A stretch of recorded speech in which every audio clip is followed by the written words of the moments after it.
Now, the Democratic Alliance has rejected the nomination by Parliament of Advocate Kholeka Gcaleka for the position of Public Protector, that Chapter 9 institution.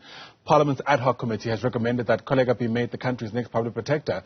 She's been acting in that position since Busisiwe Mkhwebane's suspension. The report nominating Gcaleka will be sent to MPs for consideration, where 60% of the vote is required for its adoption. 8 candidates were interviewed for that post, that term begins in mid-October. The DA, EFF and FF Plus among the oppositions that are against Gcaleka's name being put forward.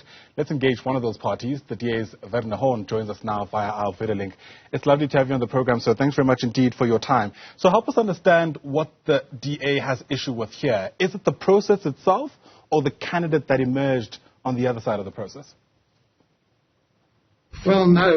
In terms of the process, one must, of course, wonder why in this specific round, for example, no judges accepted nomination for this position, and that's something we as a country and we as a legislature must reflect on. It would seem that status of the office being an office of influence, of stature, has somehow been undermined in a great way over the last 7 years.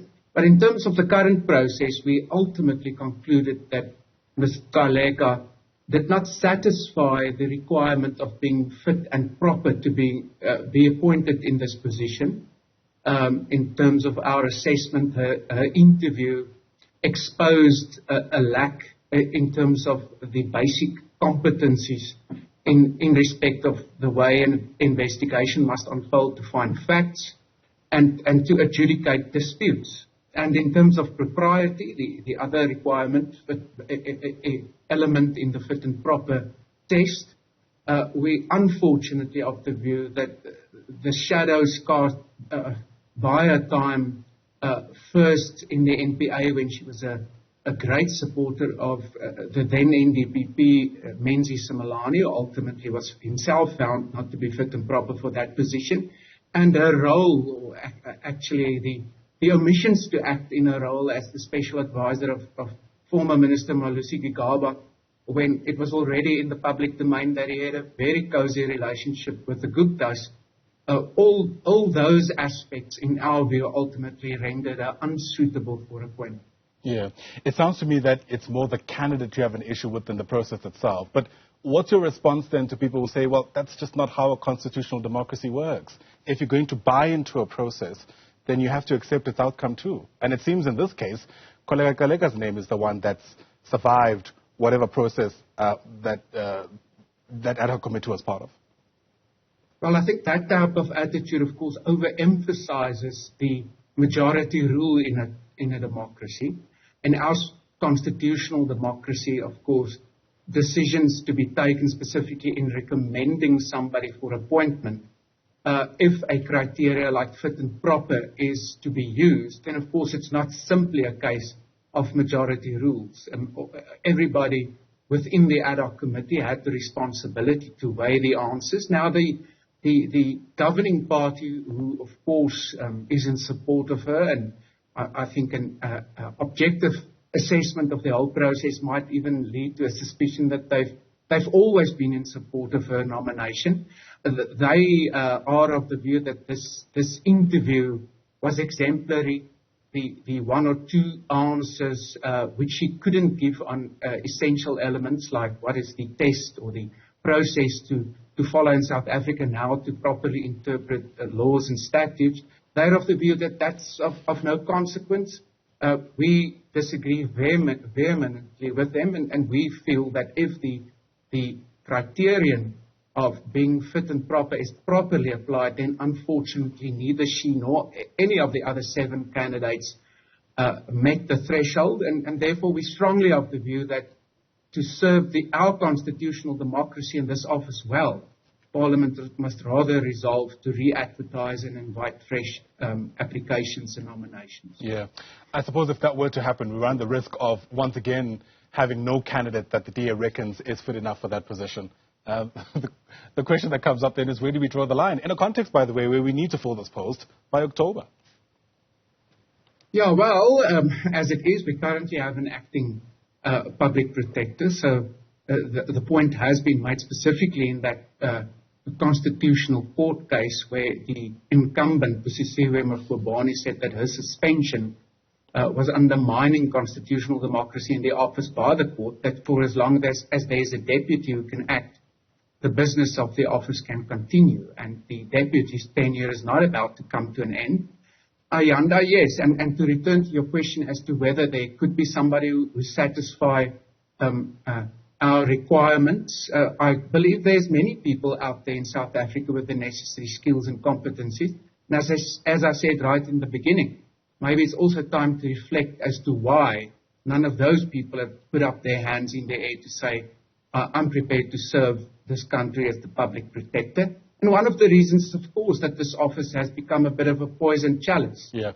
Every big factional dispute of the ANC, given the fact that very few within the ANC has clean hands when it comes to maladministration and corruption, is now kicked to the office of the public protector. And that also should stop so that the public protector can once again fulfill the role of protecting Joe Soap when Joe Soap is at the receiving end of maladministration. Absolutely. The office has been seen as a weapon for proxy wars, if you like, not only in the governing party, but I think across the political spectrum.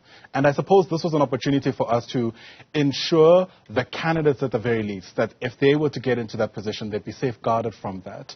And the impression I'm getting from you is that not enough of that has happened, that whoever is ultimately appointed in this position is certainly exposed in that way and may find themselves having to fend off the same challenges. You're absolutely correct. And in that sense, of course, it was not a positive development for the acting public protector to be tasked to deal with the Palapala investigation. But then also, once again, there's lingering issues. There's a pending judicial review of that report. And in that sense, unfortunately, she has not been able to steer the ship through very choppy waters during her acting stint. Yeah. Most people who are against, well, let me qualify that. A lot of the organizations that are against her appointment are pointing to the Palapala report as reasons for why they believe, in fact, she'll just be an extension of the ANC, almost a mouthpiece for the president. Is that a concern you share as the DA, or are you basing your decision solely off the back of her interview and what you reckon came out of that?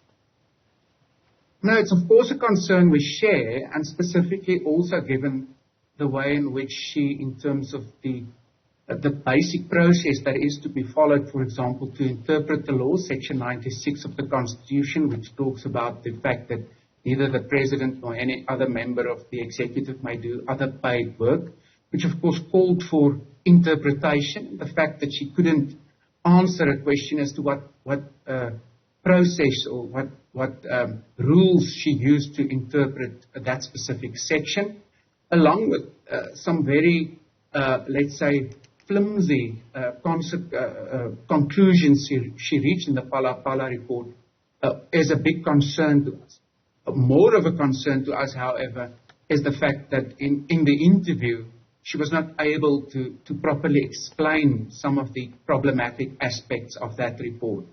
And if one is busy for nearly a year with a report involving the first citizen of this country, you must surely, during an interview to be escalated to the top position in that office, be able to properly explain all of the actions you took in doing that investigation. And in that sense, her interview was very disappointing. All right, Werner Horn, thanks for giving us your take. Appreciate your time on the AM Report.